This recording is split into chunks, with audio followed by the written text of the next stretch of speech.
En nombre del Padre, del Hijo, del Espíritu Santo. Amén.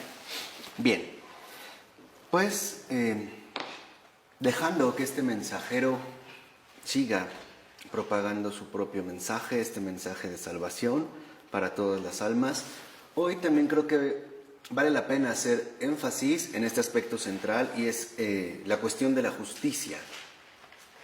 Porque podríamos quizá en un primer momento preguntarnos, bueno, ¿qué es la justicia? Y responder de manera simple, la justicia es no hacer daño a nadie, eso es lo justo.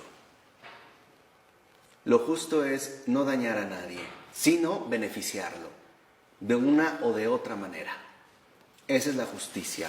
La justicia es siempre beneficiar a los demás, eso es lo justo. Eso es lo realmente justo.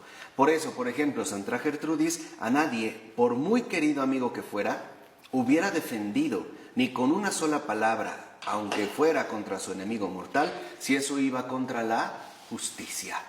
O sea, si eso era con un afán de dañarlo o perjudicarlo, de hacerle mal. Esa es la injusticia. La injusticia es hacerle mal a alguien. ¿Por qué? Y aquí es lo que debemos entender muy bien. ¿Por qué eso es injusto? Porque no es lo que Dios quiere. Justo lo que Dios quiere es hacerle bien a todos. Acuérdense, ¿no? Es el Padre bueno que hace llover sobre buenos y malos, sobre justos e injustos, ¿no? Del agua, del sol. Entonces, cada vez que nosotros hacemos mal a alguien o dañamos a alguien, sea de la manera que sea, no supongan ingenuamente que solo se daña a alguien cuando son daños muy grandes, ¿no? Por ejemplo, a través de un golpe, un asesinato, no. Simple y sencillamente, lastimar el corazón de una persona ya es una injusticia, porque no es lo que Dios quiere, es ir en contra de la voluntad de Dios. Entonces, hoy nosotros precisamente podemos entender que la justicia es siempre, ¿no?, hacer la voluntad de Dios. ¿Y cuál es la voluntad de Dios? Que todos los hombres se salven. Entonces, podemos entender muy bien cómo en este caso jamás debemos ir en contra de la justicia.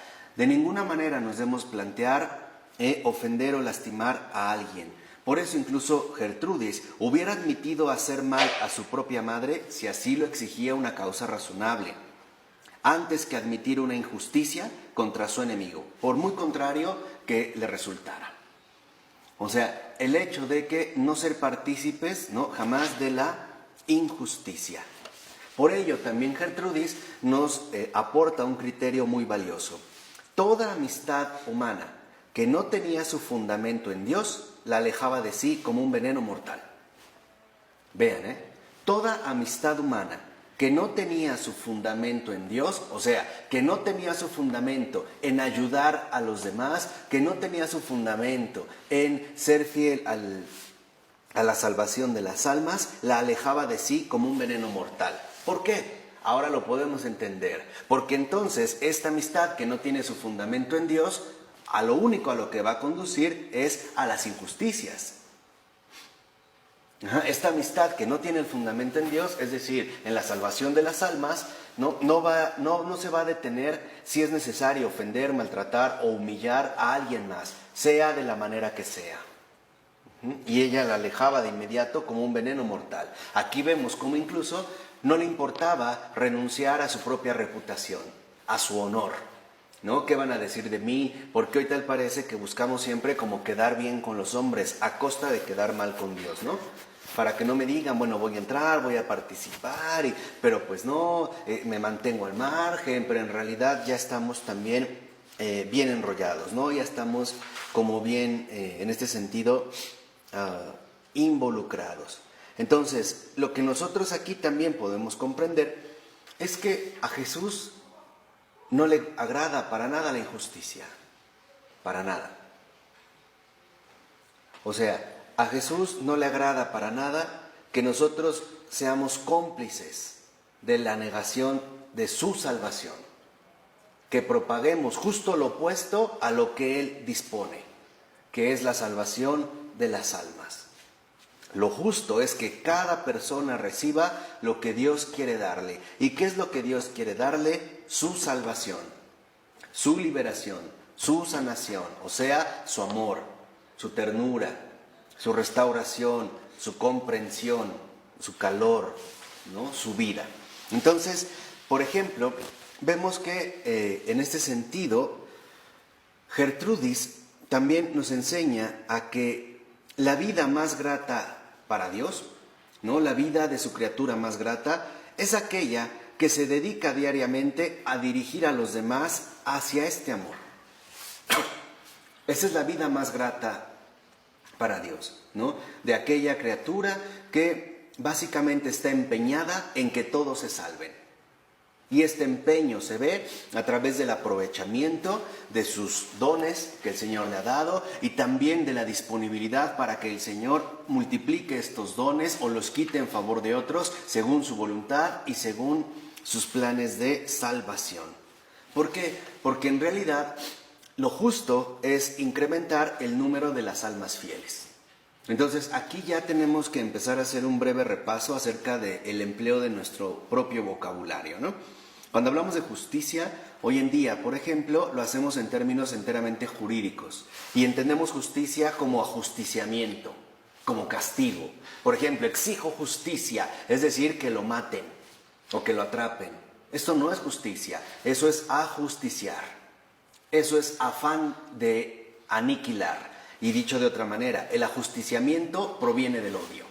Y ahí se ven sus resultados, ¿no? Lo único que pido es justicia, o sea, que lo maten. Él mató a mi hijo, que lo maten.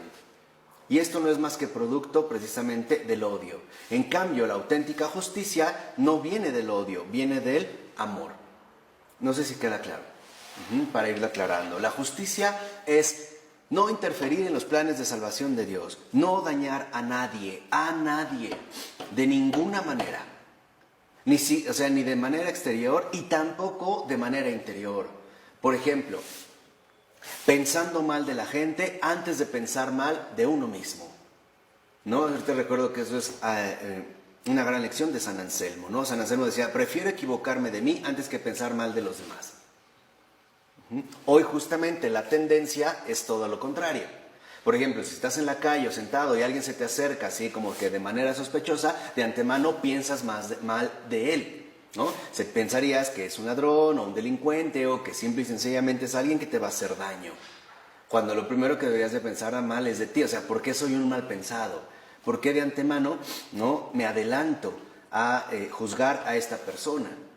Y este es un mecanismo que hoy en día funciona bastante bien. O sea, a nosotros siempre hacernos pensar mal de los demás y de uno mismo. Cuando hoy en día entras a un aeropuerto, prácticamente el trato que te dan es de delincuente. Tú llevas algo, tú eres culpable. Lo que pasa es que no te lo hemos encontrado, ¿no? Pero como decía Alexander Solzhenitsyn, buscan lo que no hay. Entonces, hay revisión aquí, hay revisión acá, en aduana hay un retén, esto, a ver, aparte aquí, lo tienes como que te salvaste. Pero si lo ves, incluso de la forma en la que se organiza la sociedad, es siempre primero pensar mal del otro. Por ejemplo, llegas a un hotel y el control de la televisión, si lo hay, está empotrado, ¿no? Los cuadros están atornillados, no los puedes sacar, ¿no? O, no sé, la televisión, si la hay, está en una reja con cadena o está soldada. Eso es pensar mal del otro. Esta es la raíz de la injusticia. Y lo único a lo que nos lleva es a vivir ridículamente. Entonces, la justicia es reconocer que Dios tiene preparadas grandes cosas para todas las almas. Grandes cosas. Cosas extraordinarias, cosas maravillosas. ¿Por qué? Porque como decía también San Gregorio Magno, ningún sacrificio es tan agradable a Dios como el celo por la salvación de las almas. Ningún sacrificio le es más agradable a Dios como el celo por la salvación de las almas. Esto es algo que realmente es fundamental, ¿no? No es el sacrificio lo que les decía de que, bueno, ya no como azúcar o tomo azúcar, pero ahora uso sustitutos de tal o cosas medio engañosas. No. Para el Señor, como decía San Gregorio Magno, no hay sacrificio más agradable que el celo por la salvación de las almas. Este es, digamos, como la prioridad fundamental. Entonces, la justicia es que el otro reciba todo lo que Dios quiera. Eso es lo justo. Y podríamos decir, ¿por qué es justo? Porque Dios lo tiene destinado para él. Porque no lo estás dando tú. Por ejemplo, imagínate que somos algo así como carteros, Nosotros no escribimos la carta, no elaboramos el sobre, ni siquiera pagamos el sello postal. Se llama así, ¿no? Timbre, el sello postal. No lo hicimos nosotros. Lo único que a nosotros nos toca es recoger esta carta y llevarla a su destinatario.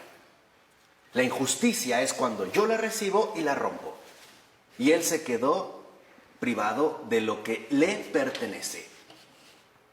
Entonces, la justicia es darle al otro todo lo que le pertenece. ¿Y qué es lo primero que le pertenece? La misericordia de Dios. Esa es la gran pertenencia de cualquier alma.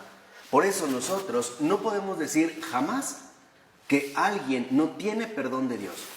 Lo que hiciste no tiene perdón de Dios. Eso Dios no te lo va a perdonar. Eso, jamás. Eso es la injusticia más nefasta de todas. Jamás. La justicia es que el amor haga su trabajo. A nosotros solo nos queda ser, ¿no?, intermediarios, mensajeros también, transmisores de aquello que el Señor quiere que todos, en ese sentido también, reciban. Por ello, fíjense qué bonito, ¿no?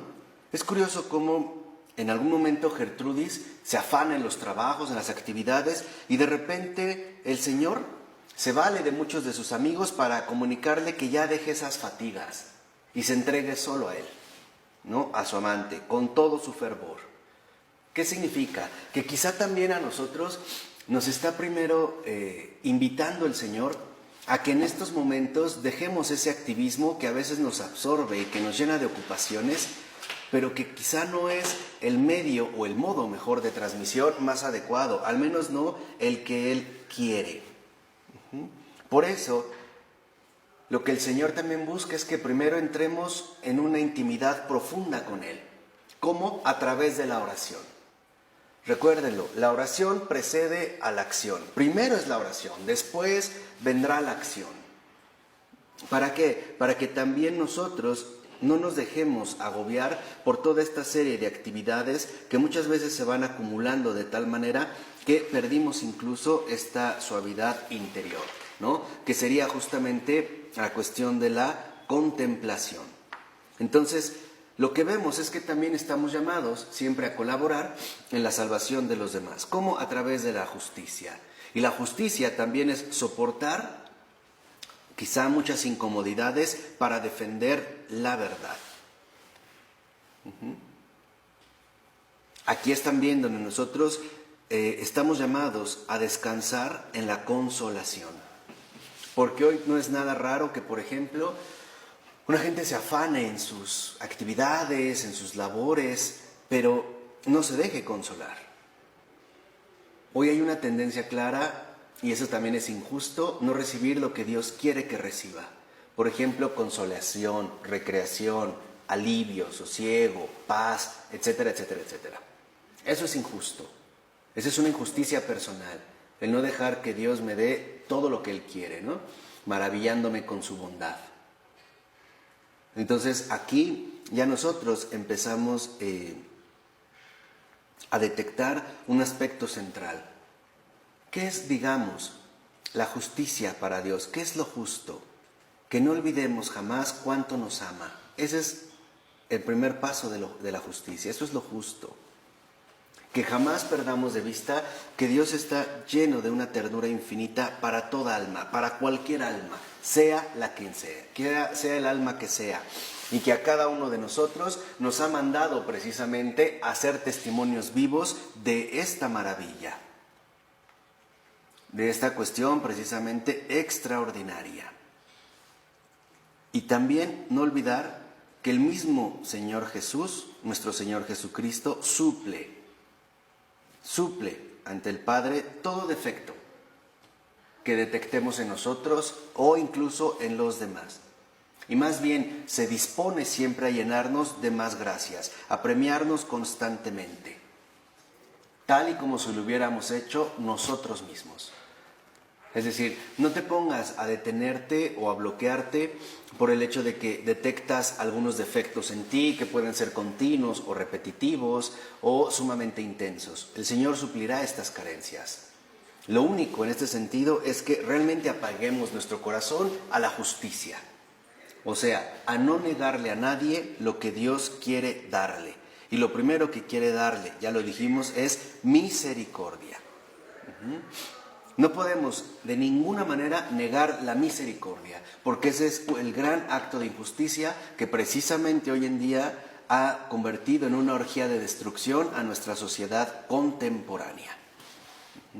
Es justamente la negación de esta misericordia, de esta ternura divina, de este amor de Dios que jamás se ha ni siquiera minimizado un poco, lo que nos lleva a una especie como de locura generalizada, ¿no?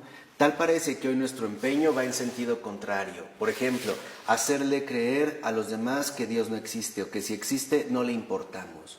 Ustedes pregúntenle a cualquier persona que no cree en Dios por qué y verán que no cree en Él por el contacto directo con sus prójimos. Por ejemplo, ¿cómo le podemos pedir a un niño que cree en Dios si su padre lo violó? ¿Cómo? Seamos sinceros, o sea, vayámonos a cosas bien concretas, ¿no? Acuérdense, no podemos ya seguir callando ante todo lo que ocurre.